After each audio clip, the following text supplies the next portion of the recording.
దేవుని సన్నిధిలోనికి మనమే సమయమునకి ఏకీవించాలి.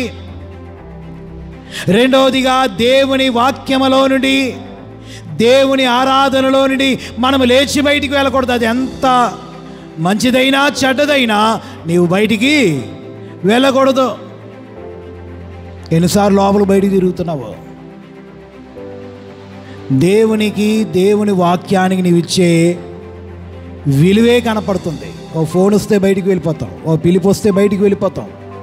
నేను అనుకుంటాను, వీరు దేవుని కంటే ఆ చేతిలో ఉన్నది లేక ఆ పిలుపు ఎక్కువేమో.